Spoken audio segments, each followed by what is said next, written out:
विशाळगड मुक्ती संग्राम गेली कित्येक वर्ष शिवभक्त विशाळगड मुक्ती संग्रामासाठी आवाज उठवत आहे आणि हा आवाज आता जोर धरताना दिसतोय. गेल्या महिन्यामध्ये 20 जूनला रायगडावरती तिथीनुसार 351वा शिवराज्याभिषेक पार पडला. या राज्याभिषेकाला महाराष्ट्राचे मुख्यमंत्री एकनाथ शिंदे साहेब हे उपस्थित होते आणि त्याच वेळी जोरदार घोषणाबाजी देत तमाम शिवभक्तांनी मुख्यमंत्र्यांकडे विशाळगड मुक्ती संग्रामाची मागणी केली. आणि यावर बोलत असताना मुख्यमंत्र्यांनी तुमच्या मनामध्ये जे आहे तेच माझ्या मनामध्ये आहे आणि लवकरच आपण यावर कारवाई करू आणि करेक्ट कार्यक्रम करून टाकू अशी ग्वाही दिली.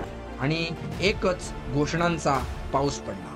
त्यानंतर परवा झालेल्या 7 जुलै रोजी विशाळगडाच्या पायथ्याशी महाआरतीचं आयोजन करण्यात आलं होतं आणि याला शिवभक्तांची तुफान गर्दी झाली होती. त्याचबरोबर येत्या 14 जुलैला तमाम शिवभक्तांनी विशाळगडावर आंदोलनाचा इशारा दिलेला आहे आणि याला देखील शिवभक्तांची तुफान गर्दी होणार आहे. मग मित्रांनो, नेमका हा विशाळगड मुक्ती संग्रामाचा विषय काय आहे? ज्या विशाळगडाविषयी ह्या मुक्ती संग्राम केला जातोय त्या विशाळगडाचा इतिहास काय आहे? त्याचबरोबर विशाळगडाला आपल्या इतिहासामध्ये इतकं महत्त्व प्राप्त का झालं?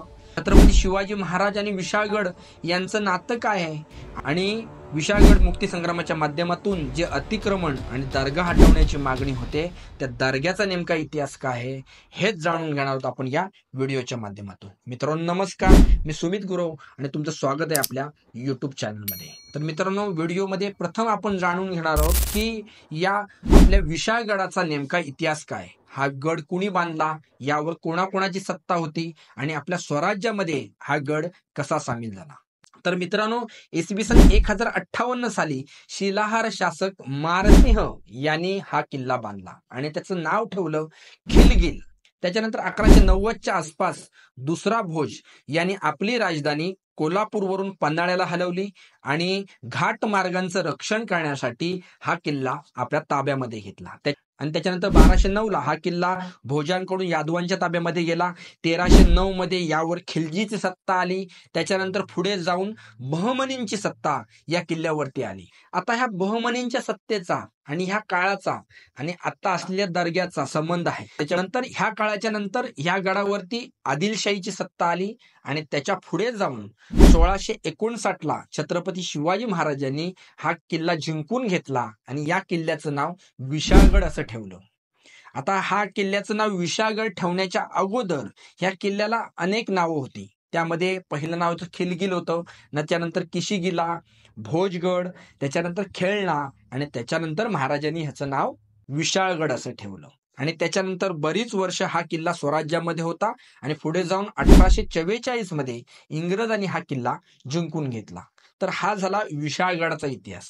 मग आता आपण जाणून घेऊया की ह्या किल्ल्याला आपल्या इतिहासामध्ये इतकं महत्त्व प्राप्त का झालं. तर मित्रांनो, आपल्या सर्वांनाच माहिती आहे की 10 नोव्हेंबर 1659ला छत्रपती शिवाजी महाराजांनी अफजल खानाचा वध केला आणि अफजल खानाचा वध केल्याच्या नंतर एका महिन्याभराच्या आत महाराजांनी 2 किल्ले जिंकून घेतले, एक पन्हाळगड आणि दुसरा विशाळगड. आणि हे दोन्ही किल्ले आदिलशाहीच्या ताब्यामध्ये होते. त्याच्यामुळे ह्याचा बदला घेण्यासाठी आणि महाराजांना पकडण्यासाठी आदिलशहाने एक आदिलशाही सरदार पाठवला. त्याचं नाव होतं सिद्दी जोहर. त्याच्याबरोबर आला होता अफजल खानाचा मुलगा फाजल खान.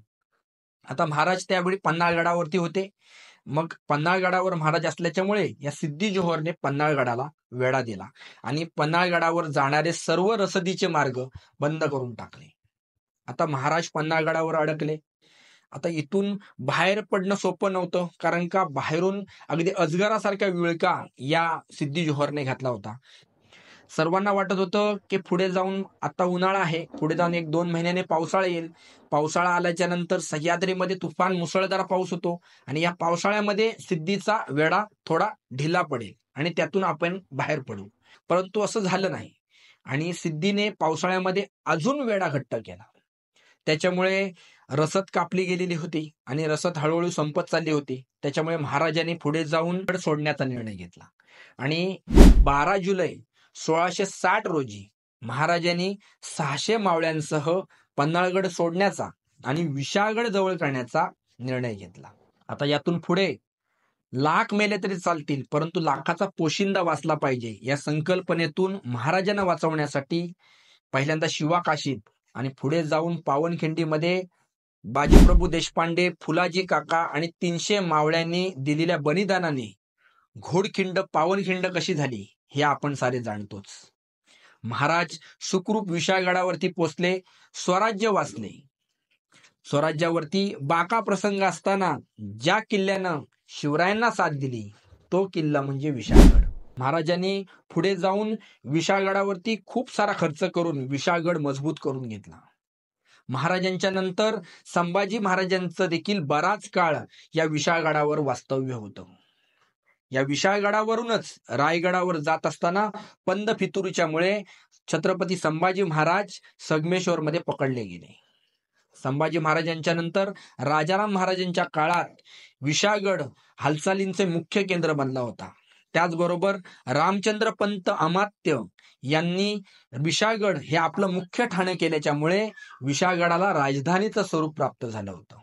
पण पुढे जाऊन राजाराम महाराजांच्या मृत्यूच्या नंतर 1702 साली हा गड औरंगजेबाच्या ताब्यामध्ये गेला.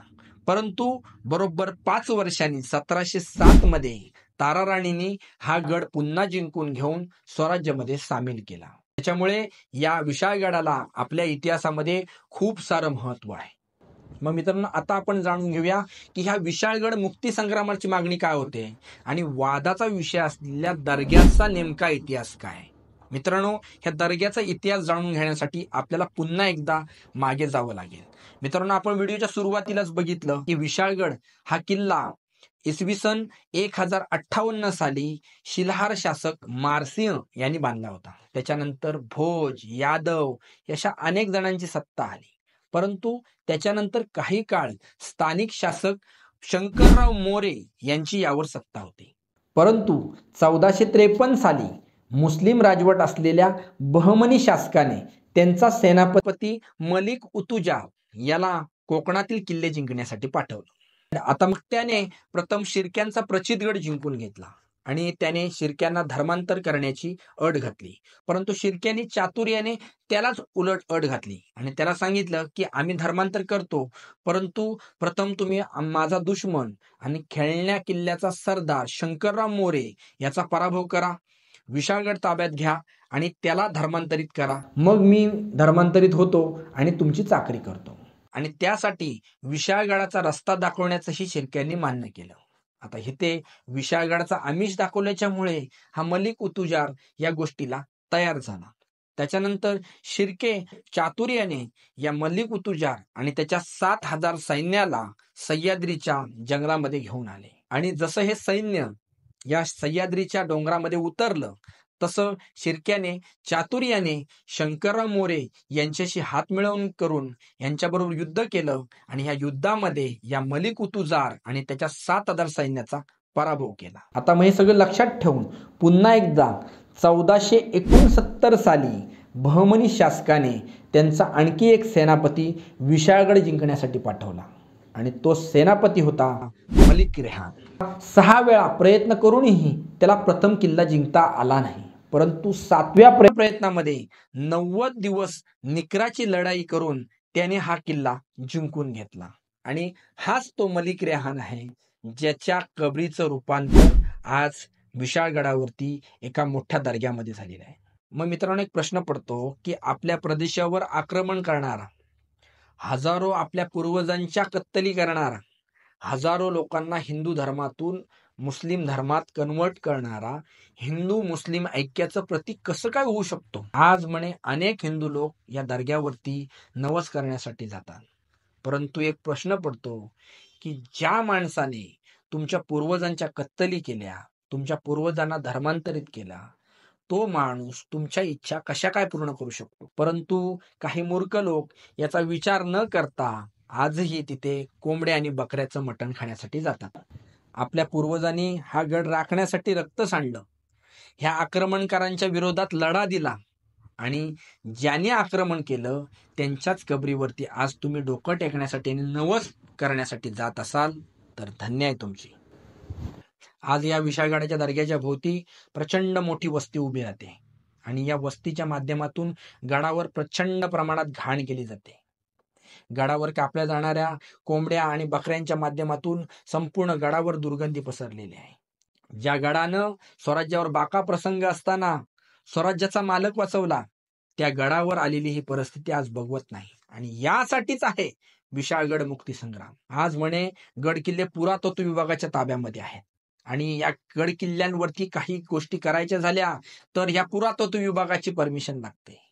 मग एक प्रश्न पडतो की याच गड किल्ल्यांवरती आज आमची मंदिरे उद्ध्वस्त भग्न अवस्थेत आणि शेवटची घटका मोदत असताना त्याच किल्ल्यांवरती संगमरवराचे दर्गे कसे काय उभे राहतात?